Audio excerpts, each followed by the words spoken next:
Hello guys, कैसे हो आप सब? उम्मीद करते हैं जी ठीक होंगे, खुश होंगे, बढ़िया होंगे, फिटफाट होंगे और अपनी लाइफ को एंजॉय कर रहे हैं। लें जी गाइस, आज आप लोगों के लिए जो मूवी लेके आए हैं ना, आय हाय हाय, मैं कहता हूँ पूछो मत। अच्छा, अपने टाइम की बड़ी मजे की और बेस्ट मूवी अपने है। टाइम की इसमें क्या, एक्शन भी है, अभी रोमांस भी तक है, फाइट भी है, सब कुछ ही है। सारे अमिताभ बच्चन और अजय देवगन, जिधर भी इनकी जोड़ी इकट्ठी आ गई ना, वो आज भी उसी तरह ही देखी जाती है जैसे उस टाइम देखी जाती थी। लोग आज भी उनको ऐसे ही पसंद करते हैं।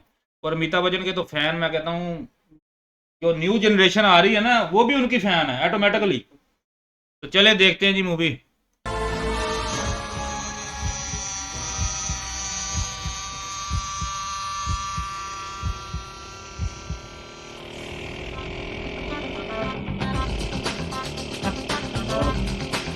एक एक्टर। बुलेट है, क्या बुलेट ही होता है।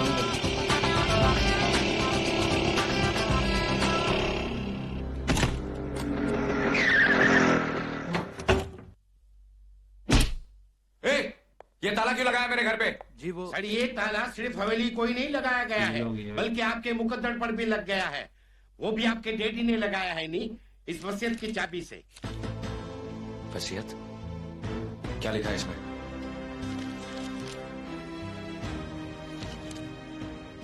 मैंने अपने बेटे वीरेंद्र प्रताप सिंह को इंसान बनने के कई मौके दिए, लेकिन उसका गुरूर आसमान की ऊंचाई को छूता है और आवारगी उसके कदम चूमती है।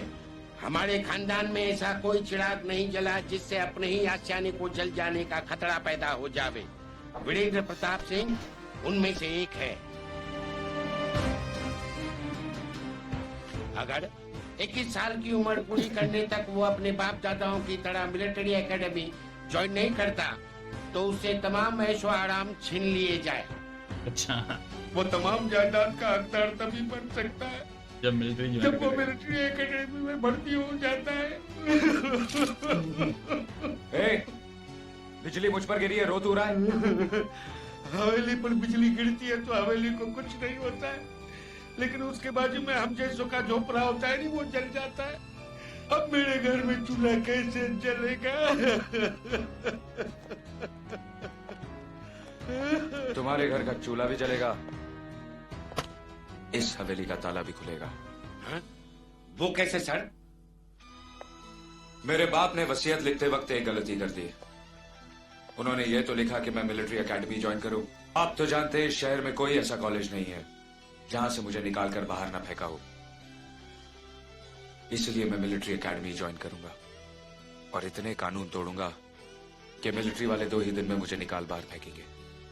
बस फिर मैदान साफ। Sir, you are a genius. Sir, you are a genius. Mister Jaisinghani, मैं तुम्हारी महबूबा नहीं। Sorry sir. फौरन मेरे मिलिट्री एकेडमी ज्वाइन करने का अरेंजमेंट कीजिए। Yes sir.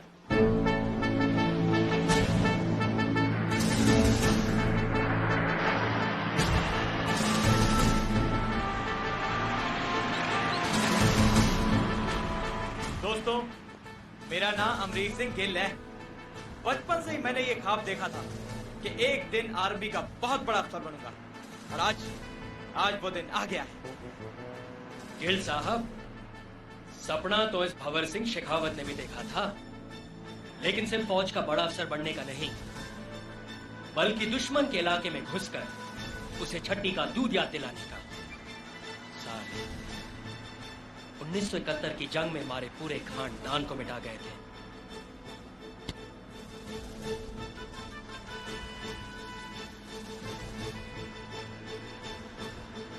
ओए बंगाली बाबू, और तू भी कुछ बोलेगा या आज तेरा मौन बात है? और एक की बोलबो बाबा, हम बॉन्ग वाले लोग सपना ही नहीं देखता है, सिर्फ दूध बखत का मांझ भात का सोचता है। जब किधर भी काज नहीं मिला तो मिलिट्री में भर्ती हो गया। एक तो बात बोले, हमको पार्टी से बहुत डर लगता है।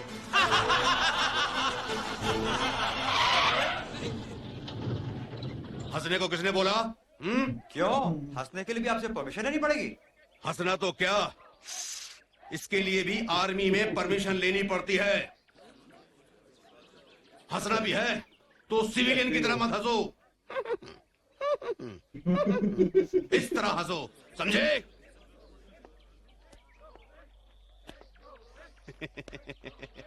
डर गए मेरे प्यारों, जितना हंसना चाहते हो आखिरी बार हंस लो, गा लो, मुस्कुरा लो, क्योंकि एकेडमी के इस दरवाजे से मेजर जसबीर सिंह राणा के गुरूर की हद शुरू होती है।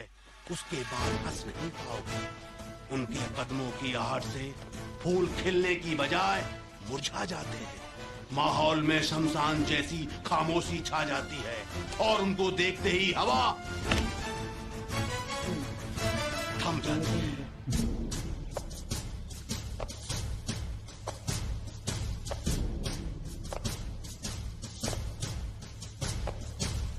वो तो है कानून तोड़ने ना, मैं कानून तोड़ूंगा मुझे निकाल दिए, मिलिट्री का निकाल दिए।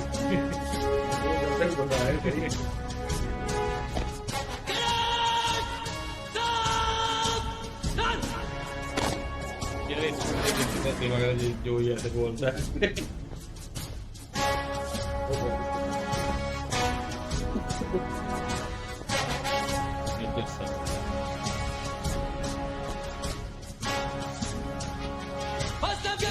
आपके निरीक्षण के लिए तैयार है श्रीमान।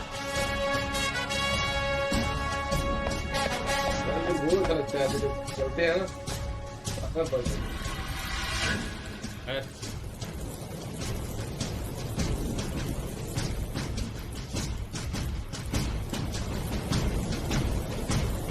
कैडेट्स, आज तुम सब मामूली इंसानों की भीड़ से निकलकर उन जाबाज सिपाहियों के बराबर आकर खड़े हो गए हो जो न सिर्फ मुल्क की सरहदों की हिफाजत करते हैं बल्कि मुल्क का मुकद्दर भी लिखते हैं। किसी भी देश की सुरक्षा बंदूकों और तोपों से नहीं की जाती और ना ही एटम बम और मशीन गनों से जंग जीती जाती है। जंग जीतता है इंसान मजबूत इरादों से, जो यहां मैं पैदा करूंगा तुम्हारे अंदर। 3 साल की ट्रेनिंग के बाद जब तुम लोग यहां से जाओगे, मैं तो 3 दिन में ही चला जाऊंगा।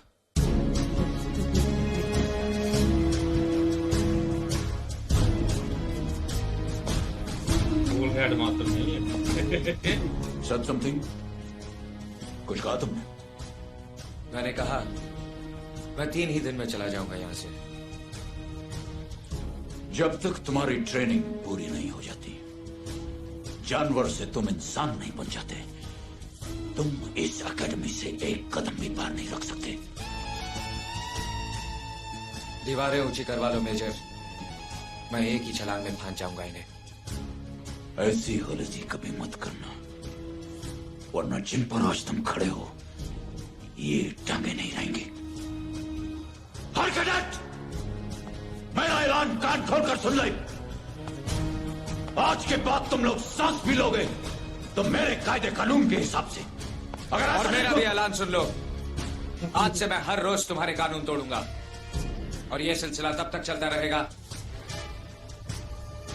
जब तक तुम खुद मुझे यहां से निकाल नहीं देते। प्रताप, सूरज पूरब के बजाय पश्चिम से निकल सकता है, रेगिस्तान में फूल खिल सकते हैं, लेकिन वो कभी नहीं होगा जो तुम चाहते हो। Understand? Yes sir. Yes sir.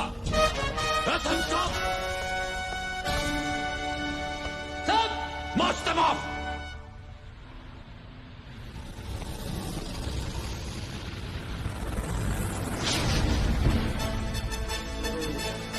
सबसे पहले ये काम करो।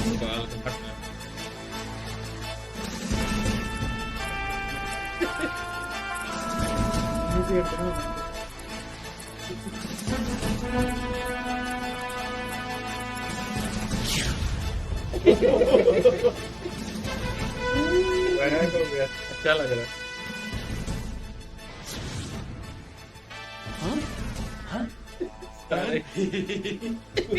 हम হয় কি আমি নাই ओए की होया कोच बाबू?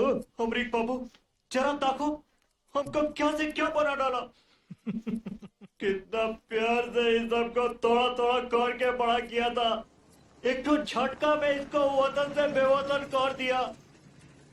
पक्का उल्लू लगता है। ओए अगर सरदार के घर पैदा होता तो तेरे साथ आज ये बदसलूकी करने की कोई हिम्मत नहीं करता। नहीं रे बाबा, हमको तो ऐसा उल्लू लगना ही ठीक लगता है। और तेरी तो भंवर सिंह, जी हुजूर। अभी लग रही अपना बोरिया बिस्तर उठाओ, बजरंग बली का नाम लो और सो जाओ। कल सुबह से तुम्हारी रगड़म पट्टी शुरू। जो जगदम्बे की मर्जी। उठाओ। वीरेंद्र प्रताप सिंह, वीरेंद्र प्रताप सिंह। बको आप हैं। आपके सामने मेजर साहब कुछ नहीं बोल सके तो मैं क्या बकूंगा। समझदार हो। Thank you, thank you. एक मिनट, आपके आगे पीछे दाएं बाएं कोई रोने वाला नहीं है क्या? नहीं है। तभी ले रहा है मेजर साहब से पंगा, लेकिन तुझे मालूम नहीं कर देंगे वो तुझको नंगा। बाबा रे बाबा, ये मेजर तो एकदम भूत के जैसा दिखता है। 6 महीने में हम इधर जिंदा बचेगा भी या इधर ही हमारा वंदे मातरम हो जाएगा? घोष बाबू डरो मत, मेजर अगर शेर है तो अपना वीरू भी सवा शेर है।